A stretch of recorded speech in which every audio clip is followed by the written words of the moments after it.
I've come all the way to China to see how sim racing products are actually made, because we know that so many sim racing products say made in China, but what does that actually mean? Like, how are they assembled? How are they manufactured? Like, are they designed here? Well, today we're going to find out. I've been to sim racing companies all over the world, but this is my first time seeing it in China. I just want to find the truth. Now, two things I should let you know about before I start. Firstly, my preconception of made in China from like 20 years ago is that there isn't going to be a lot of design here. It's going to be just a lot of people assembling stuff. Let's see if that's true or not. And secondly, as far as I'm aware, there's no one from the Chinese state telling me what to say or not to say or hear. Like, it's been the same as every other trip so far. I don't know if that's going to be the case carrying on, but let's see. So far, I feel like I can say anything I want to say. Now, big thanks to Conspit, because this is their factory in China. They've been kind enough to invite me and let me go around. They have also paid for my flights, so it's important you know that. But we're going to see what's going on. We're going to get to the truth of sim racing gear in China. So follow me and let's go inside. So this is the reception. As you can see, there's already a cockpit here with a wheelbase, or the wheelbase at the back, and there's a wall behind that has all of their gear. Now, this is something that I would expect to see at an expo, and maybe actually they take this to expo, but this is already a little bit surprising, I would say, that I can see everything disassembled and it's like presented like this. Like, it looks like pretty good presentation with videos as well. We've actually taken apart these wheels, so I recognize a lot of this stuff, but there's been a lot of care and attention here. This is all mainly in Chinese as well, so maybe for suppliers and customers, people like that. And also I can see here, they have sim rigs in reception as well. And it was really hot outside, but here it's nicely air conditioned. So here we have some of the Conspit rig set up. This one looks like it actually moves, so definitely we'll jump on that. And so here there's also like a wall of products with the dates that they came out. So obviously there's a lot of pride in the products here, and we'll be able to see the evolution. So the presentation of this is way higher than I would have expected, to be honest with you. When I said, like, let's go see made in China, what the sim racing gear is actually like, I didn't expect to see this. But there is a wall of products. And I would say, for me, like I said, it's kind of like pride in the products is what I get here, that they're proud of these and the evolution of them. And they've also got in English here, born for pros, made for everyone. So like a slogan that is the English language slogan, I guess. Okay, so this is the first corridor, and I can see here it says marketing department. And I'm just going to open the door and go in and see. So this is the marketing department, and I can see that there's products, I can see that there's computers, and it looks like an office that I'd expect to see in the UK. So again, maybe a little bit surprising, like when you think of made in China sim racing gear, you might think that they're just making it, but at least for a company like Conspit, they've also got a ton of in-house marketing, I guess, which is pretty cool. I'll close the door because I don't know if everyone's just like looking busy. I imagine they're working hard, but I'd be like, yeah. So you can see there's a car as well. So again, I guess they're proud of what they're doing. Conspit, Fanatec on it as well, actually, but it's Conspit, sponsor car. And another one here, which actually I can see has Edward on it. I know Edward is the CEO and founder of Conspit. We're going to chat with him later.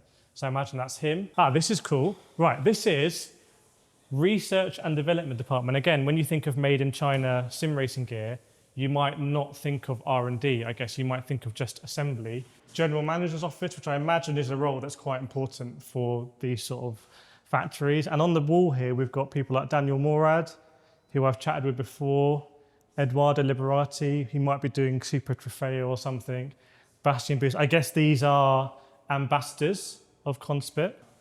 And I think we're obviously still going to see where they actually make the stuff, because it all happens here.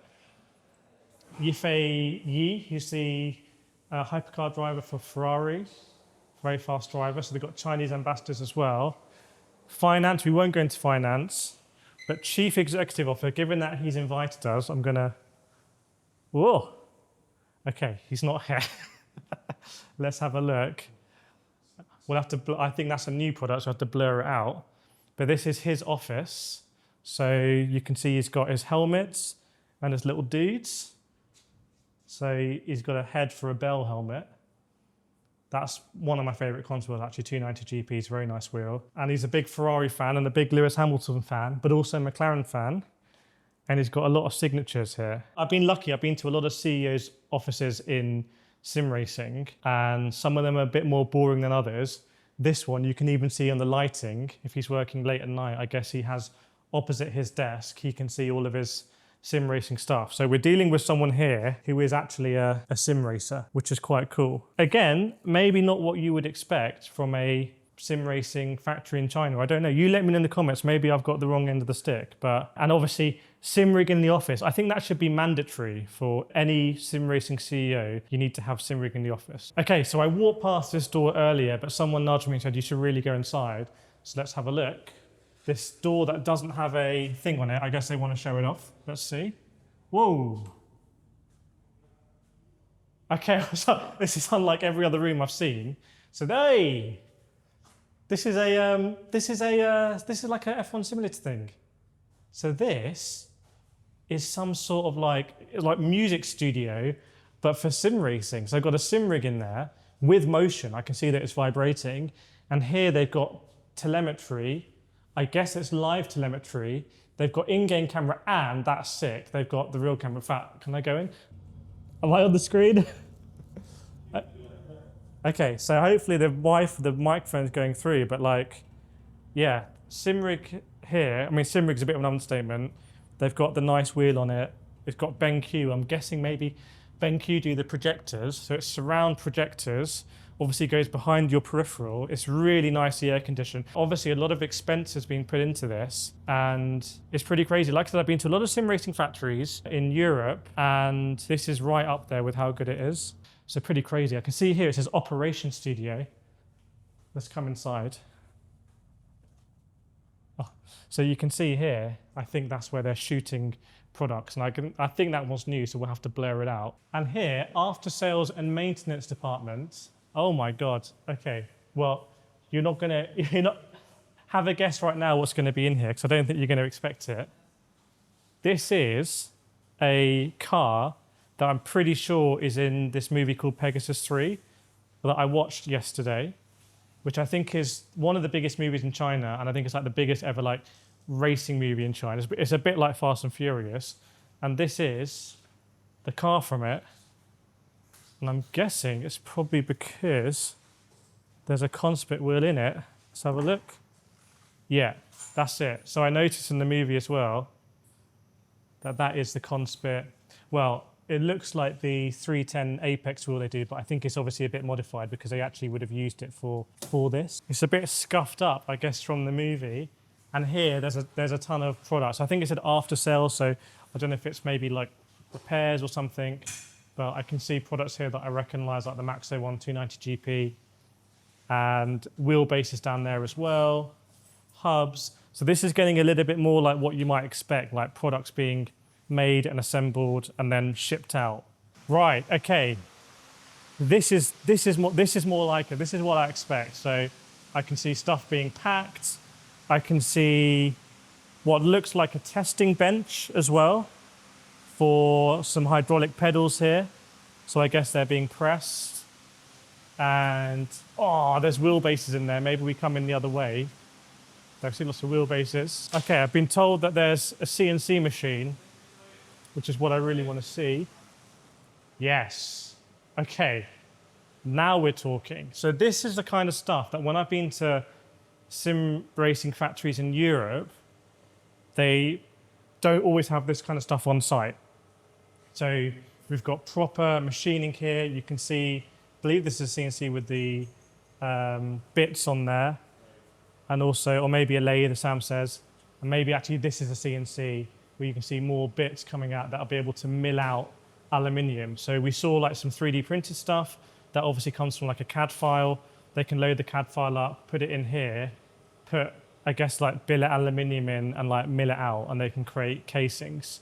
So not sure whether this probably doesn't have the capacity to like do like full manufacturing runs, but I guess for further prototyping and testing, like we saw the test stuff, maybe they can. And I can actually see here some casings that, so this is actually aluminium. It doesn't look like it, but that's actually aluminium, but it's powder coated. Now, I don't think they do powder coating here, so I wonder if someone here has milled out on the CNC machine like a front plate here, and then this has been done externally, and they're checking it.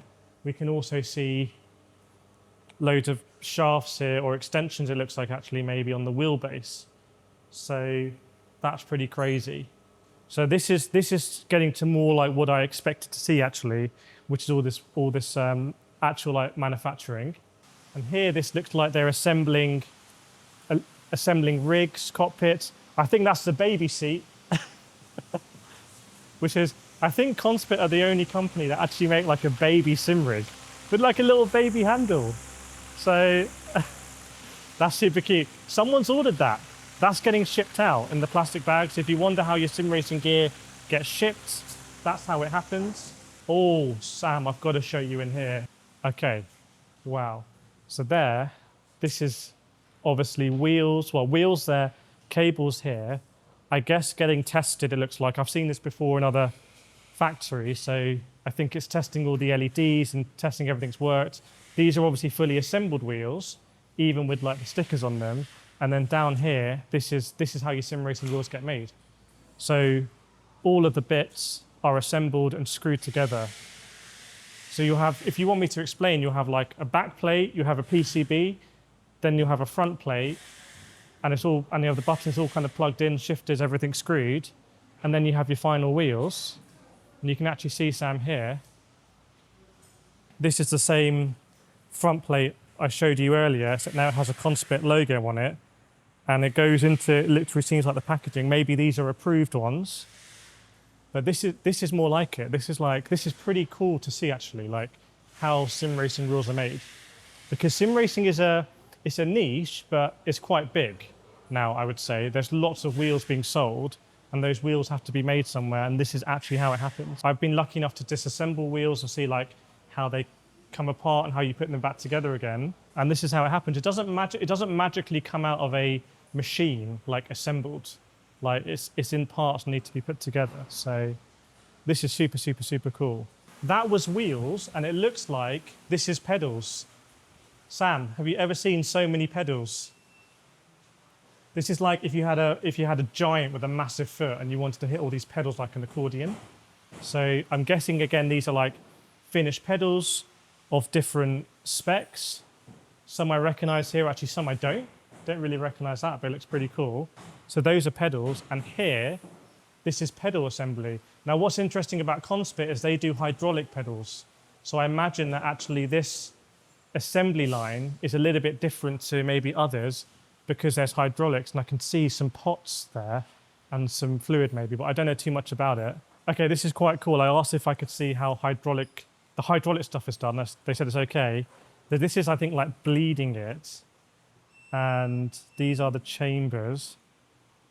Firstly, there's just a ton of pedals here, and I imagine it's like this most days. This is the assembly line. Like, there's a lot of product being sold. Obviously, when I review something, I don't really know how popular the product is, apart from when I make videos and you guys tell me if you're buying them or not. But here, there's a lot of stuff being made. And this stuff is not simple, hydraulic pedals. Okay, something that's really interesting that I hadn't appreciated before, but I'm interested about now. I'm doing more racing in real life and having my brakes changed and everything.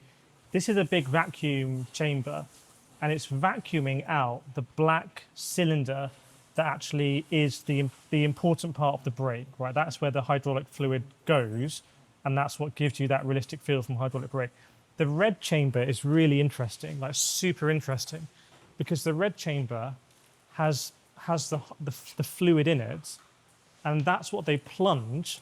They plunge it into the black cylinder inside.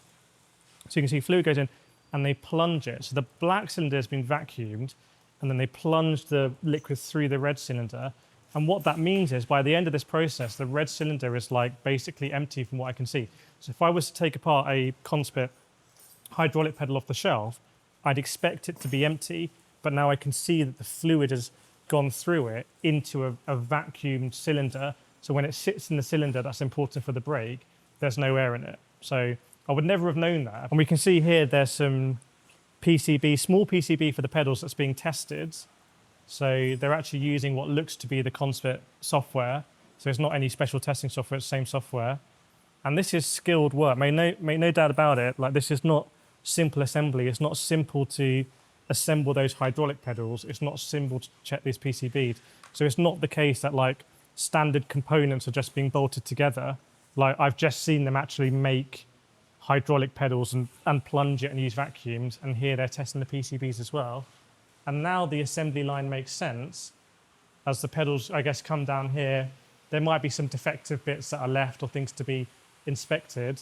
And then when they're done, they end up here. And for example, here we can see like a hydraulic chamber, but now I understand how it's been assembled and come back in. Right, we've seen wheels, we've seen pedals. I saw the wheelbase room. I want to go into the wheelbase room. I wonder if someone's turned that on as they saw us walk past. But you can see that this is testing the pedal. So, and this actually doesn't have the hydraulic cylinder on, but you can see that it's being tested, or the reservoir on, which is very, very, very cool. Super cool, I'd say. I don't know how many of these they do, but obviously they're testing it. And I'm just going to open the door here and see the wheelbases. And here, these people have got the nicest air-conditioned room, I can tell you that. These are the wheelbases. So we saw the shafts in another room, and these will be assembled here, and they will also go through a flow. There'll be a PCB in there, there'll be an encoder in there, there'll be magnets in there, and it's pretty cool to see. We've obviously seen how they're able to prototype stuff here. I imagine the stuff that comes out of a mold is done in big places and shipped here, but it's not shipped, it will come over by land and be fairly quick. And then they're able to assemble it, get it in the boxes, and ship it out.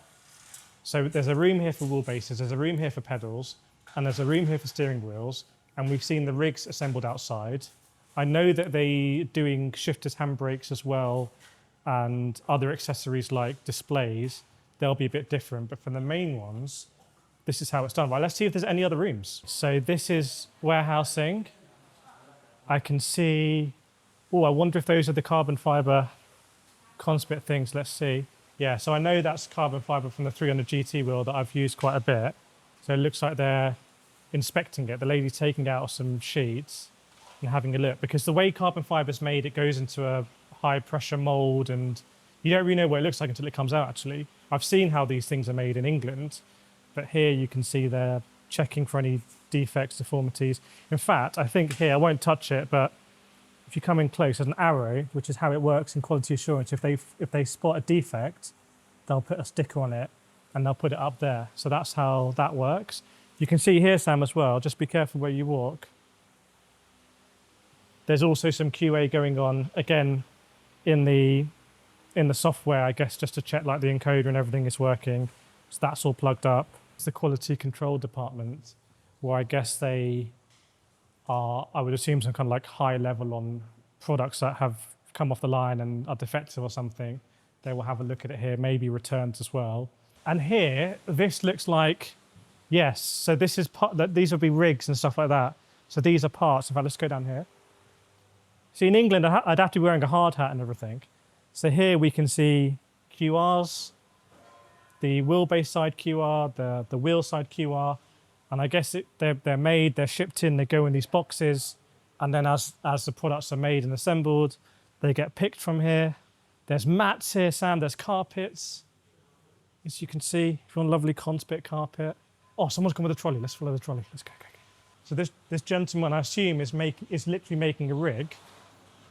And he probably has a list of parts that maybe he knows off by heart. Maybe if you're watching, maybe it's your order that he's packaging right now. And as you watch this video, that your doorbell goes and it arrives. But this is cockpit stuff, as you can see, that he's picking from the shelf.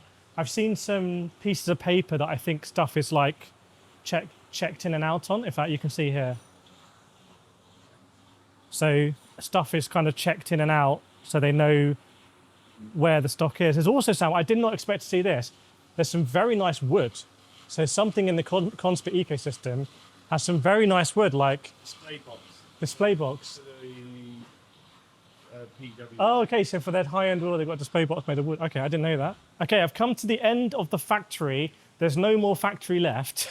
It's just a wall now. And here in the last bit, there's packed products. I'm guessing that's a rig. I'm guessing there's wheelbases here. You can see the stuff that says shipped overseas, but made in China. And this, for example, is definitely the Aries Apex wheelbase. So some stuff here has surprised me, some stuff hasn't. This doesn't surprise me. This stuff here doesn't surprise me. To see shelves and shelves of product, I was expecting. To see assembly lines, which we've seen now, I was also expecting. I guess I wasn't expecting to see like all the intricacies of the hydraulics and stuff, but that's conspicuous than I guess other brands, they won't be doing hydraulics. What I didn't really expect to see was like a nice modern room for a marketing team and like pictures of race cars and a wheel signed by Charles Leclerc and Carlos Sainz Jr. I wasn't expecting to see definitely that Formula One sim. I wasn't expecting to see all of the meeting rooms, and I probably wasn't expecting to see so much R&D. I guess I was expecting to see some R&D, but I thought it might be in a place like this. What's clear, and I hope it's come across in the video, is like, yes, this stuff all exists, but we've gone through corridors and there's some parts of this factory that are like very, very, very modern. And that's interesting when I think about like sim racing gear made in China versus sim racing gear made in Europe, because what parts can China not do? And I think China now can do everything. Maybe it could always do everything, I don't know. But now it certainly can do everything. It can design the products, it can prototype the products, it can get the products manufactured at scale, it can assemble the products, and it can ship out the products worldwide. So this right now is sim racing gear made in China. And hopefully you've enjoyed this video. I can say whatever I want. There's no one here like peeking around saying you can't say that. I've just been able to look at it. Obviously Conspit are happy to show all this. I think they will think it looks good, and I think it does look good. But yeah, let me know what you think in the comments. Like, is this what you expected? Sim racing gear made in China? Is it not what you expected? Where do you want me to visit next? Make sure you subscribe as well, because only because you subscribe and share my content. That, by the way, is massive in China. I'm in taxis and they're playing my content in a taxi, which is crazy. But yeah, thanks so much for your support, and I'll see you in the next factory tour.